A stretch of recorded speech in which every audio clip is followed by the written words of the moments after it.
Hello, we're on video 5 of the self-care series. Now I'm quite excited because it means that we can move into the self-love areas and it's going to get a lot more juicy. But this is a nice topic. It is the spiritual self-care topic. As you know, I always write things down. I'm kind of dyslexic, so it really helps to have a prompt for me for when I work. So we're going to talk about spiritual self-care today. So spiritual self-care is all about care of the spirit, right? Now, often when I say spiritual, people immediately presuppose that I'm alluding to religion. However, there's more to spirituality than religion, and I know that a lot of us hear that word, and I used to. I have to be honest. Before I started doing what I do, I used to think, yeah, spiritual means religion, going to church or doing things like that.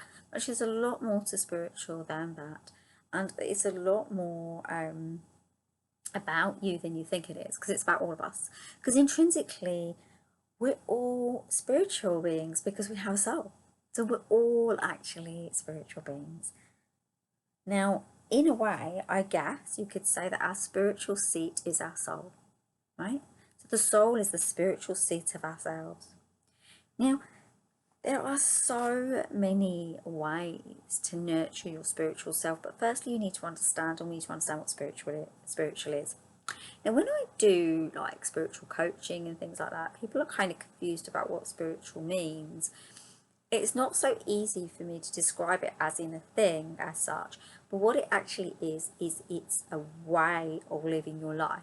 So taking care of yourself internally, and checking in with yourself internally, and using practices that can help you to refine the way that you look at the world, things like that. So it's that. So if someone comes to me for that type of coaching, I take them through broken spaces and I clean stuff up. Okay, so how do we take ourselves through broken spaces and clean stuff up spiritually? Well, when it comes to the spiritual side of things, I'm going to go back to what I teach, because it's always about what I teach, right? So the spiritual aspect comes into the practices that we incorporate into our lives. So things like yoga can up your spiritual self, breath work can upgrade your spiritual self, meditation, self-love coaching, spiritual coaching, even going to treatments like healing treatments can help you with this stuff. Now, the reason that people get really confused about this is because it really links to our soul of spirit, right? Okay, so I hope I'm making sense there. So we're all part of spirit. We're all part of a soul. Okay, we live and breathe as soul. So when we pass to the next realm, we don't have that soul anymore, right? Does that make sense? Okay, I hope I'm making sense. So because of this, we need to nurture this part of ourselves so that we feel strong, confident, and able. And there's so many different ways to do this.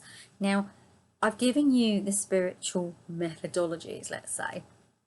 But what about other things like you could go for something that raises your vibration if you're the kind of person that's very, very lower vibration all the time. So you could go to something like that. So you could go to an event that helps you to bring joy through for you, happiness through for you, abundance through for you, right? So you could do something like that. Now, what I would say mostly with spiritual though, it's about understanding your life in respect to what you're seeing outwardly. Okay, so whatever you're seeing outwardly, right? So whatever's happening, it's about understanding your spiritual seat, right? So your spiritual seat is what you do to bring yourself back into alignment with your body consciousness, right? Now I've used the word consciousness, everyone's going to go, what? Really, it's about knowing that you are in a alive state. You are a being that's alive, you're sentient, you move, you do things, right? Now, if you're not dealing with the spiritual self-care element, you'll burn out easier. You'll hit the ground easier. You'll struggle more because you're not nurturing your inner self, right? Now, it doesn't have to be meditation. It doesn't have to be yoga. It doesn't have to be these things, but it has to be things that bring you into a state of bliss. Yeah, so happiness, joy, right? You can fly a kite and get that feeling, right? Some people might do zip wires. I did a lesson today, like a drumming lesson, and it absolutely exhilarated me. But it took me out of my normal level of being. I'm quite a low level person, so my life's very, very calm and quite centralized. And I live in this sort of world of sort of that gentle calmness. And I did this drumming lesson, and it raised my energy up so much that I was like, oh my word, because it was so much more energy than I normally produce. I produce so much energy through that. I was so wired afterwards, but it was very blissful once I got used to that energy. And that's kind of what you want to produce, but obviously do something that really makes you feel excited and happy. And then it's about knowing how we deal with our emotional selves as well. So when I say emotional, we're not talking about self-care of emotions like we did in the video that I did emotional self-caring.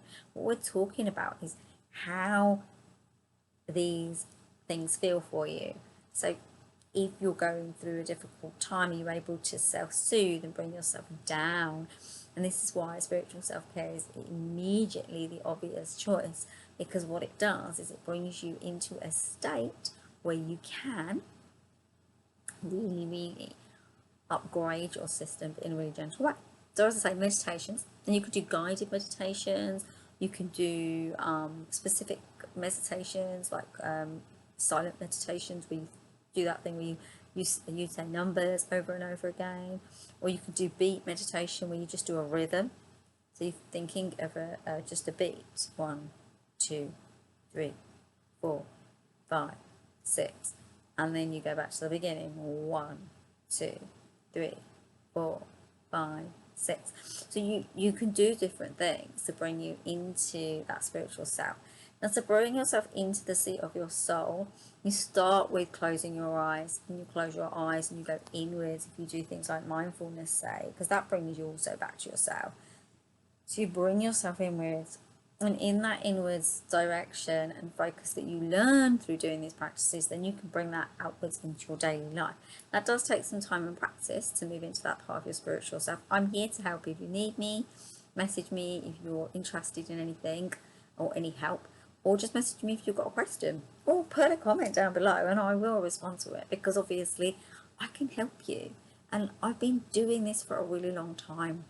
I know we're kind of really trained in this world that we live in to look for people's qualifications, and in the spiritual sense, qualifications are not always that obvious.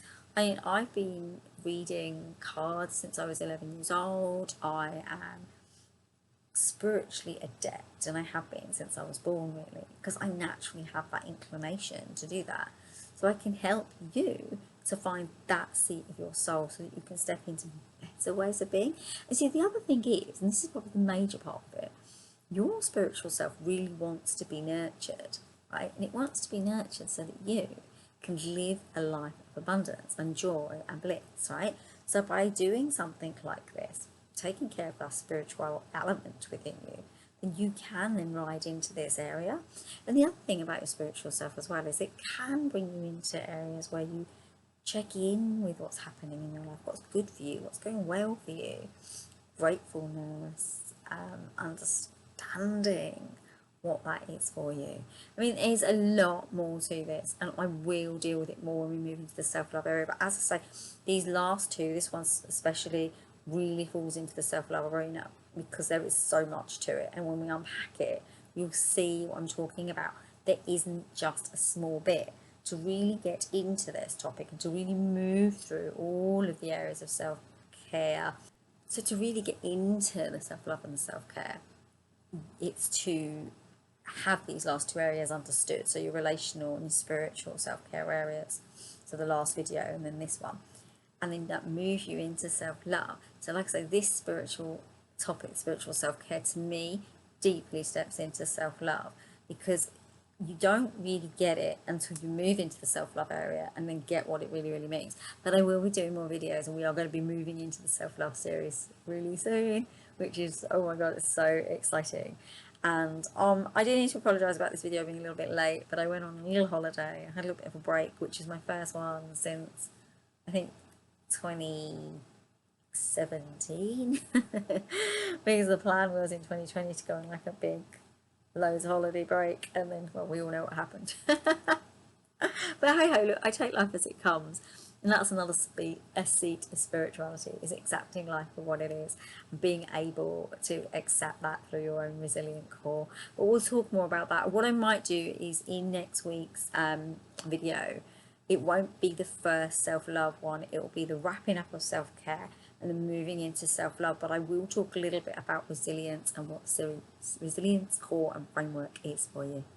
So thank you so much, everyone, for listening or watching, and I will speak to you and see you soon. Take care of yourself. So namaste and all my love. Bye.